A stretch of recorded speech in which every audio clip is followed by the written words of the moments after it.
Assalamualaikum warahmatullahi wabarakatuh. Pada kesempatan kali ini kita akan melanjutkan kuliah.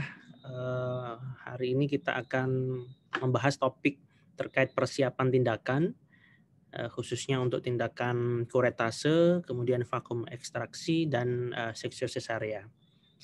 Saya share screen dulu.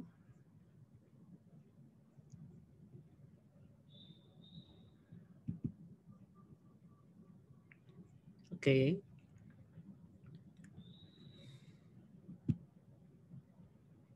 Ya, jadi ini persiapan tindakan kuretase, ya, VE, vakum ekstraksi, dan seksio sesarea ya.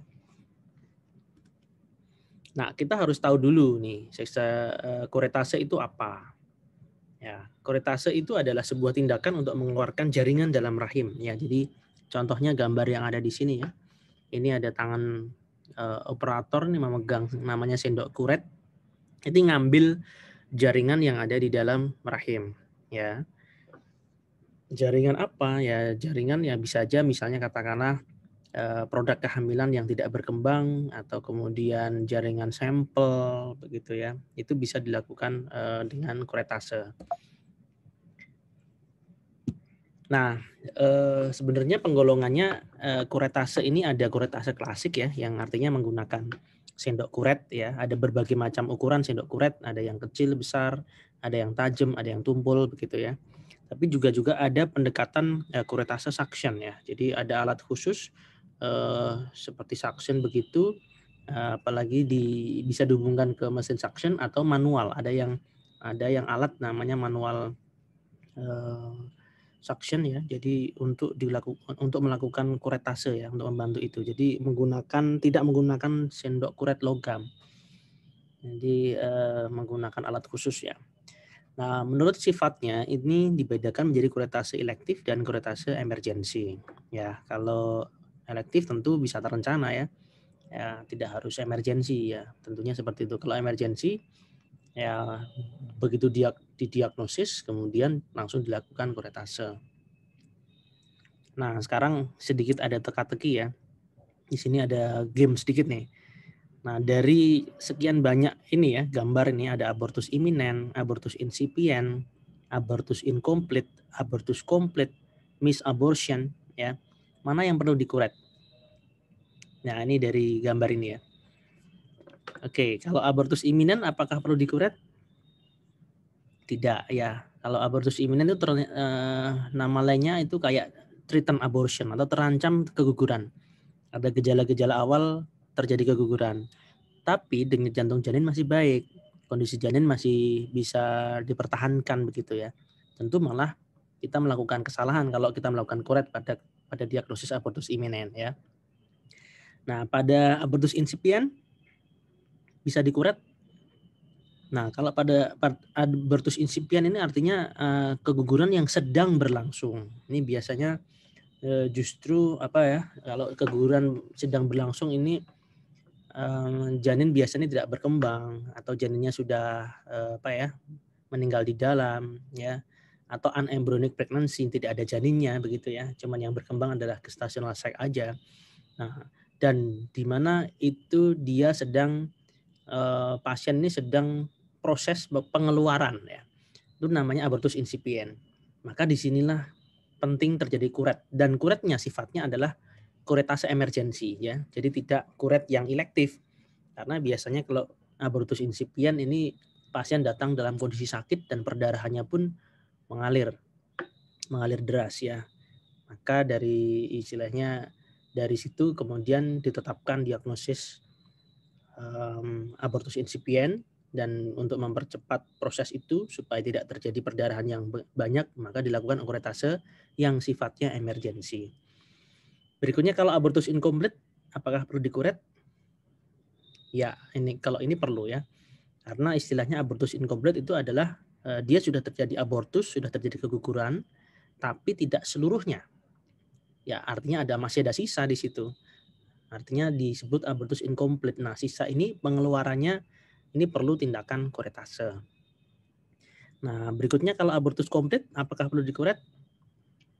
Kalau ini tidak, ya. Kenapa? Karena ini abortusnya sudah komplit, sudah terjadi keguguran dan sudah komplit. Artinya semua produk kehamilannya sudah keluar. Nah, kalau sudah keluar ngapain dikuret? Gitu ya. Jadi tidak sudah bersih, nggak perlu dikuret lagi. Nah, yang terakhir misabortion. Misabortion ini adalah sebuah aborsi atau keguguran begitu. Produk kehamilan masih ada di dalam, tapi denyut jantungnya tidak ada, atau bayinya atau janinnya sudah meninggal di situ. Dan tapi nggak bisa keluar sendiri begitu ya. Nah, itu namanya misabortion. Dan kalau ini ya tentu perlu tindakan kuret ya. Nah, berikutnya ini, mana yang perlu dikuret nih? Antara retensi plasenta atau yang kedua retensi sisa plasenta. Ya, kalau ada yang menjawab A, itu berarti salah ya. Kalau retensi plasenta itu jawabannya berarti tidak dikuret. Retensi plasenta itu artinya plasentanya tertinggal, ya masih retensi di dalam rahim. Kalau ini tindakannya manual plasenta ya, manual diambil plasentanya menggunakan katakanlah manual tangan pemeriksa begitu. Tapi kalau retensi sisa plasenta, jadi plasentanya sebagian besar sudah diambil, tapi masih ada sisa. Nah, ini yang perlu dikuret. Ya, kalau sering di klinis kita mengenalnya retsi plus, gitu ya, retensi sisa plasenta. Nah, sebenarnya untuk kuret sendiri itu ada beberapa indikasi. Nah, indikasinya ada 5 ya. Yang pertama kuretase karena abortus incomplete ya. Jadi diagnosis ada abortus incomplete seperti gambar tadi. Atau yang kedua BO. Sebenarnya BO ini nama lainnya yang sekarang lebih disarankan adalah menggunakan unembryonic pregnancy ya. Ya, BO itu blighted ovum atau unembryonic pregnancy. Yang ketiga adalah misabortion. Ya, ini indikasi kuret yang pertama. Yang kedua, indikasi kuret abortus incipient ya seperti gambar tadi sedang berlangsung kuret. Nah, ini termasuk indikasi bahkan ini kuretasenya emergensi ya. Yang ketiga kuretase pada retensi sisa plasenta. Yang keempat kuretase mola ya. Jadi mola ini adalah kehamilan anggur. Kehamilannya berbentuk kayak bubur mutiara begitu ya. Jadi bulat isinya kayak bubur mutiara atau kayak anggur begitu. Nah, ini perlu dikuret, harus dikeluarkan. Dan yang terakhir adalah kuretase untuk indikasi DXTX. DXTX itu adalah diagnostik dan terapi. Jadi misalnya katakanlah kalau ini tidak berhubungan dengan kehamilan ya. Jadi misalnya katakanlah ada seorang wanita atau pasien begitu dia datang karena perdarahan yang banyak. Terus kemudian ketika perdarahan banyak ini di luar siklus menstruasi, kita curiga ada semacam massa atau mungkin curiga ada sesuatu ini ya di dalam rahimnya, maka dilakukan kuret ya. Kuret untuk mengambil sampel sehingga sampel di dalam rahimnya ini bisa dikirim ke jaringan dikirim ke PA gitu ya, patologi anatomi, atau sekaligus ini juga merupakan kuret yang merupakan TX. TX itu terapi ya. Jadi di kuret begitu supaya ada kesembuhan, karena kalau tidak dilakukan kuret akan berakibat perdarahannya akan terus-menerus gitu. Oke, kalau kita bicara persiapan sekarang, kalau kita sudah tahu kuret itu apa, lalu indikasinya apa dan sebagainya ya. Tentu persiapan kalau misalnya kuret tentu ini kompetensi dari seorang dokter spesialis obstetrik ginekologi ya. Tapi untuk yang dokter spesialis obgyn ini tidak bisa bekerja sendiri. Tentu ada di situ ada perawat ataupun bidan bahkan ya, kerjanya dengan ibu bidan ya. Nah, kalau misalnya sudah tertegakkan diagnosis apa, kemudian dokter memplanningkan oke ini kuret emergensi atau kuret yang elektif begitu, maka ibu bidan ini mempunyai tanggung jawab untuk mempersiapkan. Ya, yang pertama adalah persiapannya informed consent, jelas. Informed consent ini yang melakukan tentunya adalah dari dokter penanggung jawabnya ya. Yaitu menjelaskan kenapa penyakit ini, diagnosisnya apa, kemudian katakanlah rencana tindakannya seperti apa, komplikasinya seperti apa, begitu ya. Hal-hal seperti itu harus dijelaskan.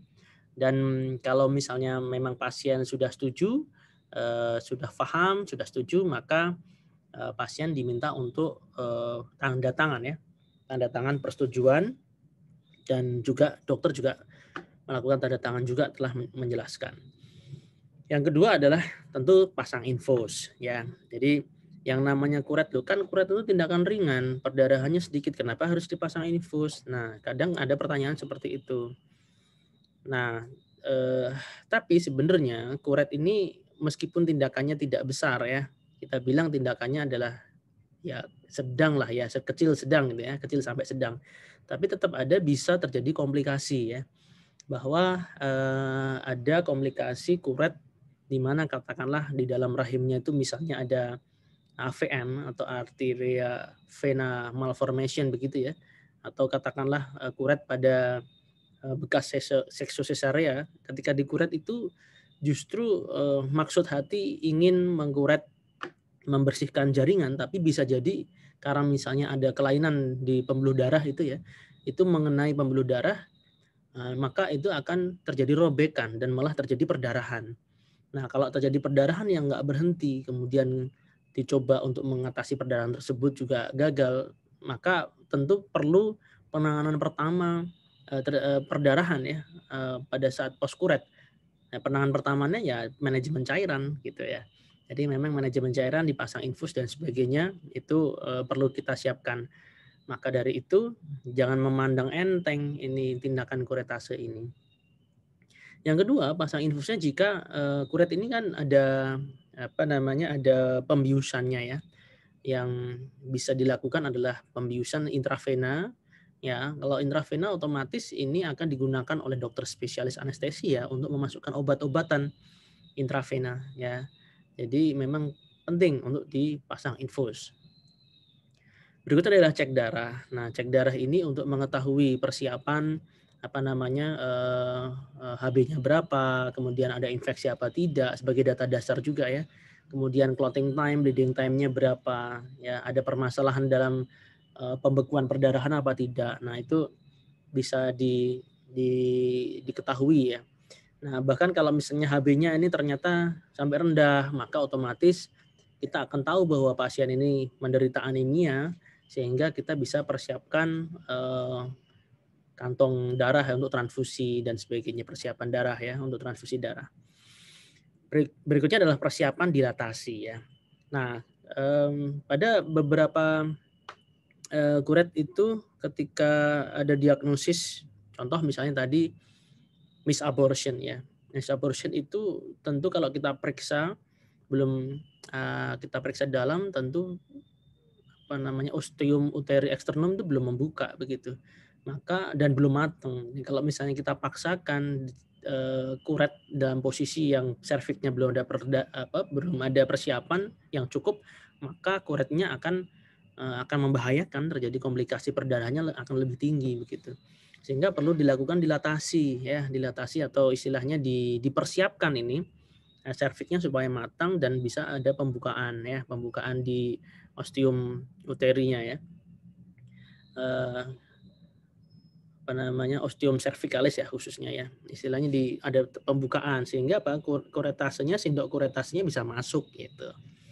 Nah, untuk dilatasinya ini bisa macam-macam ya, bisa menggunakan metode ya, mekanik, misalnya menggunakan Foley catheter, kemudian dimasukkan apa namanya balon kateter dimasukkan itu juga bisa, atau bisa menggunakan agen misalnya misoprostol itu juga bisa, atau bisa menggunakan batang laminaria ya, kalau dulu digunakan itu juga bisa ya. Nah, kemudian yang perlu disiapkan lagi adalah persiapan alat kuret ya. Jangan sampai nanti dokter sampai bingung kalau mau kuret tidak ada alat yang ini begitu ya. Yang pertama aseptic set, jelas ya. Sebelum kuret tentu harus disiapkan aseptic set ya. Yang kedua lokal anestesi set jika memang menggunakan anestesi lokal ya. Yaitu yang sering dipakai adalah anestesi namanya paracervical block ya. Ketiga adalah speculum Sims, yang digunakan speculum Sims ya, bukan speculum Grave yang cocor bebek, tapi yang Sims ya. Berikutnya adalah tenakulum, berikutnya adalah sonde ya, sonde untuk mengetahui berapa kedalaman dari uterusnya. Kemudian sendok kuret berbagai ukuran, kasa ya, klem panjang dan obat-obatan ya, misalnya oksitosin, metergin dan sebagainya. Nah, pengawasan pasca kuret seperti apa? Pengawasannya tentu pengawasan umum ya, ke kondisi umum, vital sign-nya seperti apa. Nah, perdarahan postkuret itu tentu ya tadi sudah saya jelaskan bahwa jangan menyepelekan tindakan kuret yang ringan ya, ringan atau sedang, tapi tetap ada komplikasi perdarahan postkuret. Jadi memang harus diawasi dengan baik ya. Kemudian mobilisasi, makan, minum bertahap, dan boleh pulang jika semua kondisinya sudah baik. Oke, sekarang kita beranjak ke vakum ekstraksi. Vakum ekstraksi ini adalah metode melahirkan dengan memasang sebuah mangkuk ini ya. Ini mangkuk vakum. Cup vakum di kepala janin dan dengan tekanan negatif ya. Jadi ini ada mangkuk vakum dihubungkan dengan mesin vakum tekanan negatif begitu ya. Kemudian dipasangkan ke kepala janin, fungsinya adalah untuk membantu melahirkan. Ya, ini khususnya pada diagnosis sudah kala 2 dipimpin lama nggak lahir-lahir ya, maka dibantu juga ya oleh tenaga pemeriksa ya, dengan syarat tenaga atau his atau kontraksi dari uterus rahim dari pasien ini masih cukup ya. Ini ada syarat-syaratnya nih ya, pembukaannya lengkap, presentasinya kepala. Kalau presentasi bokong tentu nggak bisa ya dilakukan vakum. Kemudian tidak ada disproporsi kepala panggul ya, tidak ada DKP. Ya, ini DKP ya, tidak ada artinya dipaksakan ini kepalanya besar, bayinya besar, kemudian tetap nggak bisa lahir gitu ya, dipaksakan vakum ya nggak bisa, nggak boleh. Lalu janinnya aterem ya, kondisi kehamilan aterem, penurunan minimal Hodge 3 ya, di bidang Hodge 3. Kalau Hodge 2 itu masih terlalu tinggi ya. Hodge 3, kontraksinya baik, ya, ibu kooperatif dan masih mampu mengejan. Nah, ini syarat-syaratnya ya. Jadi harus dipenuhi dulu ya. Nah, indikasi ada beberapa. Yang pertama indikasi janin ya. Misalnya terjadi gawat janin ya. Katakanlah dia sudah kala 2 begitu ya. Terus kemudian terjadi gawat janin ya, denyut jantungnya misalnya di atas 160 begitu, maka kita harus mempercepat lahirnya janin ya. Nah, dengan jalan apa? Dengan jalan ya vakum. Yang kedua faktor ibu ya. Faktor ibu ini kalau misalnya kala 2-nya di peringan ya, kala 2 di peringan itu misalnya contoh ibu menderita hipertensi yang tak respon terapi, atau ibunya pada saat kala 2 ada asma dalam serangan, atau dia menderita penyakit jantung, maka pemeriksa ini atau operator ini memutuskan, oke, kalau begitu kala 2-nya saya peringan aja dengan vakum ya. Supaya apa? Supaya si ibu maternalnya ini baik-baik aja begitu. Artinya memang memperpendek memperpendek kala 2-nya ya, memperingan ya, mempercepat ya. Yang ketiga adalah indikasi obstetri ya. Misalnya tadi diagnosis kala 2 tak maju ya, atau kala 2 lama begitu ya. Dia sudah dipimpin 1 jam, 2 jam ternyata nggak lahir, nah, maka kita perlu bantuan vakum ya. Nah, tapi ada beberapa kontraindikasi ya. Yang pertama kontraindikasi ibu, misalnya ada ruptur uteri, itu tentu nggak bisa ya. Terus kemudian DKP, cephalopelvic disproporsi ya. Kemudian penyakit sistemik di mana ibu secara mutlak tidak boleh mengejan ya. Misalnya katakanlah misalnya penyakit jantung yang memang grade-nya 4 gitu ya. Tentu nggak bisa ya. Nah, kontradiksi janin, misalnya kelainan letak atau sungsang, muka, dahi yang nggak bisa divakum, ya prematur juga nggak bisa. Nanti bisa meningkatkan risiko intrakranial bleeding ya, perdarahan intrakranial. Ada defek koagulasi pada janin, kepala janin masih tinggi ya, jangan coba-coba untuk divakum ya. Kemudian kontraindikasi relatif, ya pembukaan belum lengkap dan atau kepala masih tinggi dan ada kelainan kongenital. Nah, komplikasinya apa? Komplikasi tentu ada ini ya, traksi yang terlalu lama akan meningkatkan kemungkinan abrasi kulit, kepala, dan cefalohematom. Ini yang gambarnya cefalohematom ada perdarahan seperti ini ya. Dan bisa juga laserasi jalan lahir dan trauma jalan lahir ya. Jadi perineumnya bisa kadang robeknya lebih lebar ya kalau misalnya ada tindakan vakum yang kita ambil. Nah, apakah semua vakum akan berhasil? Ya bisa gagal, dan yang menggagalkan ya sebenarnya kita punya punya keamanan ya, titik keamanan. Vakum kita gagalkan begitu jika kepalanya tidak turun atau tidak lahir setelah 3 kali tarikan ya, atau dan ada 30 menit. Jadi katakanlah vakum kita sudah 1 jam ya, itu malah jadi membahayakan janin ya. Atau cup vakum terlepas selama 3 kali ya, itu membahayakan janin. Jadi kalau misalnya sudah ada 3 kali tarikan atau misalnya sudah lebih dari 30 menit atau cup vakumnya udah lepas-lepas begitu ya, udah 3 kali lebih, ya sebaiknya dihentikan aja, digagalkan vakumnya.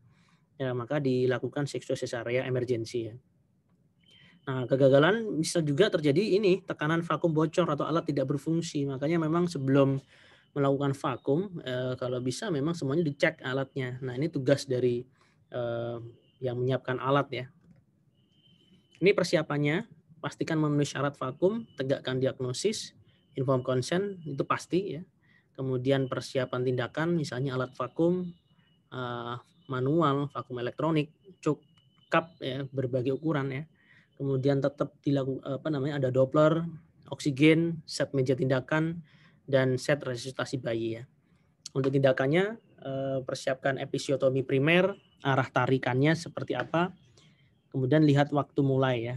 Artinya persiapan syarat vakum gagal. Kalau 30 menit otomatis kita harus tahu nih, misalnya sekarang kita mau vakum jam berapa, jam 8 ya, berarti nanti 8.30 ini harus lahir gitu ya. Kalau lebih dari itu ya kita gagal gitu. Dokumentasi rekam medis yang baik. Pengawasan pos vakum, ya setelah bayi lahir serahkan kepada tim resusitasi, awasi KU vital sign ibu, nilai derajat laserasi ruptur perineum, jahit perineum. Jadi biasanya memang rupturnya lebih besar ya. Kalau vakum bisa ruptur 3 bahkan sampai ruptur perineum grade 4 ya. Awasi kalau 4 perdarahan postpartum ini pasti istilahnya ada ya, belum tentu pasti aman gitu ya. Tentu tetap ada juga bisa ada risiko perdarahan postpartum. Kemudian mobilisasi, makan, minum bertahap, boleh pulang jika semua kondisi baik. Oke, untuk yang ketiga ini adalah seksio cesarea ya, yaitu suatu persalinan buatan di mana janin dilahirkan melalui suatu insisi ya pada dinding perut dan dinding rahim dengan syarat dalam keadaan utuh dan berat janinnya di atas 500. Nah, untuk indikasi ada indikasi ibu dan indikasi janin. Indikasi ibu ya misalnya panggul sempit, ada tumor jalan lahir, ruptur uteri imminens, ya misalnya terjadi ruptur uteri atau risiko ruptur, riwayat operasi pada rahim, misalnya katakanlah riwayat sesar, riwayat miom gitu ya, gagal VE tadi ya, riwayat sesar gitu ya. Janin ada kelainan letak, ya misalnya tadi presentasi bokong atau letaknya lintang begitu ya. Dan yang paling sering ya gawat janin. Gawat janin ya operasinya sesar emergency. Ini ya, jenis sesar SC ya, terencana, elektif atau emergency. Nah, emergency ini tergantung kategori emergency. Kalau kategori pertama itu ideal bayi harus lahir 30 menit, kurang dari 30 menit sejak diputuskan SC ya. Jadi ini harus idealnya seperti ini. Membutuhkan tim serta persiapan yang terkoordinasi dengan baik. Persiapan SC, laporkan ke DPJP, keputusan sesar, elektif atau emergency ya, inform consent, risiko operasi seperti apa, risiko anestesi, risiko lain-lain yang tidak diprediksi. Jadi inform consent itu pada persiapan operasi itu tetap ada 3. Operasi sendiri itu punya risiko, ya anestesi pembiusannya juga ada risiko. Terus yang ketiga adalah risiko lain-lain yang tidak bisa diprediksi, itu juga ada. Jadi memang di meja operasi itu artinya semua bisa terjadi. Laporkan kepada dokter anestesi, pendaftaran operasi, laporkan kepada tim operasi, dan persiapan pasien ya tentunya ya, puasakan, pasang infus, pasang kateter, cukur rambut pubis ya, pantau denyut jantung janin ya, antibiotik profilaksisnya menggunakan apa. Lengkapi inform consent, persiapkan transportasi, kemudian komunikasi antar tim ya atau operan ya dengan tim operasi. Pengawasan pos SC apa? Yang menerima operan dari tim operasi, cek instruksi pos operasi, jadi cek instruksinya dari dokter itu apa, misalnya katakanlah di drip oksitosin plus metergin dalam 500 ml RL ya, habiskan 12 jam, itu harus dipatuhi ya. Kemudian injeksi ketorolak misalnya ya, 30 mg per 8 jam per IV. Awasi KUVS, awasi kala 4 ya, ingat ya, pos SC juga ada kala 4 ya. Jadi perdarahan post-SI-nya berapa itu harus diawasi. Karena kadang juga nggak aman ya setelah sesar, kemudian ketika kembali ke bangsal, itu malah terjadi atonia uteri itu juga ada gitu ya. Urine output, balance cairannya diperhatikan, kemudian cek HB post operasi, mobilisasi, makan minum bertahap, ganti perban, boleh pulang jika semua kondisi baik. Oke, jadi itu semua yang bisa saya sampaikan. Saya ucapkan terima kasih. Ini adalah kuliah singkat, jadi mungkin nanti bisa tanya jawab setelah ini ya. Sekian, wassalamualaikum warahmatullahi wabarakatuh.